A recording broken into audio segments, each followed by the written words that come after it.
Hello friends, welcome to Viji top math. तो भाई आज हम लोग पढ़ेंगे साइंस का बहुत ही महत्वपूर्ण प्रश्न है। ठीक है, यह जो है बिहार पुलिस, बिहार एसएससी तथा एसएससी के लिए बहुत ही महत्वपूर्ण है। तो आइए आज हम लोग पढ़ते हैं। देखिए, हवाई जहाज से यात्रा करते समय पेन से स्याही निकलने लगती है। जो हवाई जहाज होता है उससे जब यात्रा करते हैं तो पेन से जो स्याही होती है निकलने लगती है। वो किसके कारण होता है? तो जो वायु दाब होता है उसमें कमी के कारण होता है। आगे देखिए, जब लिफ्ट ऊपर की ओर चलती है, आप लोग अक्सर लिफ्ट पर चढ़े होंगे और जानते भी होंगे कि जब लिफ्ट ऊपर की ओर जाती है, ठीक है, तो वास्तविक भार से अधिक फीलिंग होता है, यानी लगता है कि भार ज़्यादा लग रहा है। तो उस जो है किसके कारण होता है? तो उसकी चाल ऊपर की ओर समरूप होती है, इसी के चलते वो होता है। ठीक है, आगे देख लीजिए, पृथ्वी पर वायुमंडल दबाव का कारण है। पृथ्वी पर वायुमंडल दबाव का कारण है गुरुत्वाकर्षण। प्रेशर कुकर में खाना जल्दी पकता है। क्यों जल्दी खाना पकता है? तो दाब अधिक होने से क्वथनांक होता है जो बढ़ जाता है। दलदल में जो व्यक्ति फंस जाता है उसे लेटने की सलाह दी जाती है। क्यों? क्योंकि जब वो व्यक्ति लेट जाएगा तो उसका क्षेत्रफल अधिक हो जाएगा, जिसके कारण दबाव कम हो जाएगा।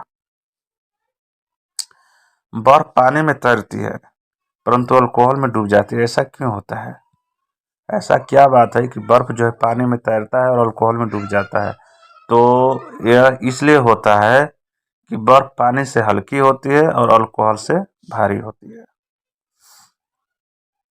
आगे देखिए, शेविंग ब्रश को जल से निकालने जाने पर इसके केस में आपस में सटे रहते हैं। यानी शेविंग जो ब्रश होता है उसे जल से जब बाहर निकालते हैं तो उसका जो केस होता है वो आपस में छट जाता है। किसके कारण होता है?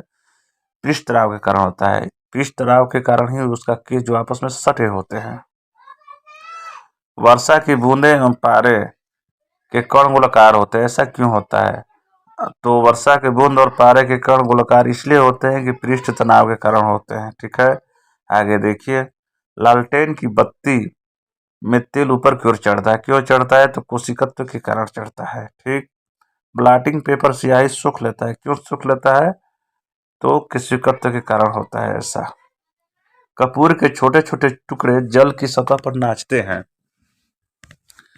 कपूर के जो छोटे छोटे टुकड़े होते हैं जल की सतह पर नाचते हैं। ऐसा क्यों होता है? तो ऐसा इसलिए होता है कि जो पृष्ठ तनाव होता है उसी के कारण होता है। पानी कांच को भिगोता है। पानी जो है कांच को कैसे भिगोता है? तो आसंजक बल के कारण भिगोता है। उसमें आसंजक बल होता है, इसलिए पानी जो है कांच को भिगो देता है। आगे देखिए, प्रतिध्वनि का कारण क्या है? प्रतिध्वनि जो है किसके कारण प्रतिध्वनि होती है? तो ध्वनि का जो परावर्तन होता है, यानी ध्वनि कोई बड़ा स्रोत से जब ध्वनि उत्पन्न होता है तो वह जाकर जब टकराता है तो टकराने के बाद तो परावर्तन होता है, तो वही जो है प्रतिध्वनि होती है। आगे देखिए, बर्फ के दो टुकड़े को आपस में दबाने पर टुकड़े आपस में चिपक जाते हैं। ऐसा क्यों होता है? तो जब दाब अधिक होता है, ठीक, जब दाब अधिक होता है तो बर्फ का गलनांक घट जाता है। जैसे ही दाब अधिक होगा बर्फ का गलनांक क्या होगा? घट जाएगा। वायुमंडल में ऊपर बादलों के तैरने का कारण है। बादल वायुमंडल में क्यों तैरते हैं? तो उनका कम घनत्व और वायु की श्यानता के कारण होता है। आगे देखिए, तेज हवा वाली रात्रि में ओस नहीं बन पाती है। ऐसा क्यों? तो वाष्पीकरण की दर जो होता है तेज हो जाता है। रात्रि में जब हवा तेज होती है तो वाष्पीकरण का दर क्या हो जाता है? तेज हो जाता है। आप लोग देखते होंगे अक्सर। ठीक है, चलिए आगे देखिए, तापमापी में पारे का प्रयोग किया जाता है। क्यों? जो तापमापी होता है उसमें पारे का प्रयोग क्यों किया जाता है? तो पारा गर्म होने पर अधिक फैलता है, इसलिए प्रयोग किया जाता है।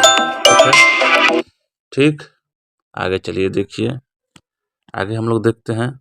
आगे है, अगला प्रश्न है कि ठंडे प्रदेशों में पारा के स्थान पर अल्कोहल को तापमापी द्रव के रूप में वरीयता दी जाती है। ऐसा क्यों? ऐसा क्यों होता है? तो अल्कोहल का द्रव्यांक जो होता है निम्न होता है। आगे देखिए, समुद्र के पानी में लवणता कारण है। तो समुद्र का जो पानी होता है उसमें लवणता कारण क्या है? तो सबको पता होगा कि समुद्र में जो सोडियम क्लोराइड जो Na होता है, NaCl जो होता है, सोडियम क्लोराइड का ये जो सूत्र होता है, ये जो है समुद्र के पानी में रहता है। आगे, किसके कारण एक वस्तु दूसरे वस्तु से चिपकती है? किसके कारण? तो असंजक बल के कारण होता है। द्रव में श्यानता किसके कारण होती है? असंजक बल के कारण होती है। ठीक, आगे देखिए, जल में परिपरक नली चमकता है पूर्ण आंतरिक परावर्तन के कारण। कांच में आय दरार चमकता है पूर्ण आंतरिक परावर्तन के कारण। यानी जल में जो प्रखनली होता है वो भी चमकता है और कांच में आय दरार भी चमकता है। किसके कारण? तो पूर्ण आंतरिक परावर्तन के कारण। पहाड़ पर चढ़ता हुआ व्यक्ति आगे की ओर झुकता है, क्यों? अस्थायित्व बढ़ाने के लिए, यानी वो अपना बैलेंस को बनाए रखने के लिए आगे की ओर झुकता है। पृथ्वी पर वायुमंडलीय दबाव का कारण है गुरुत्वाकर्षण। ठीक है, यही कारण। चलिए आगे देखिए, पहाड़ों पर खाना बनाने में कठिनाई होती है, क्यों? तो पृथ्वी की सतह से ऊपर जाने पर जो वायुमंडलीय दबाव होता है वो कम होता है, इसी के चलते ऐसा होता है। बांध के नीचे की दीवारें जो होती है मोटी बनाई जाती है, ऐसा क्यों होता है? तो गहराई बढ़ने के साथ जो द्रव का दाब होता है वो बढ़ता जाता है। ठीक है, आगे देखिए, स्टील की गोली पारे में तैरता है, क्यों? पारे का घनत्व सटीक स्टील की अपेक्षा अधिक होता है। जल की सतह पर सुई तैरती है, ऐसा क्यों होता है? तो पृष्ठ तनाव के कारण होता है। दूध से क्रीम के कण अलग हो जाते हैं, अपकेंद्रीय बल के कारण हो जाते हैं। ठीक, आगे देखिए, बर्फ पानी पर तैरता है, क्यों? बर्फ का घनत्व पानी से कम होता है। ठंडे मौसम में पानी के पाइप फट जाते हैं, क्यों? पानी के जमने पर आयतन बढ़ जाता है। ठीक है, तो वीडियो हमारा यहीं से समाप्त होता है और कैसा वीडियो है आप लोग लाइक कमेंट जरूर कीजिएगा। धन्यवाद।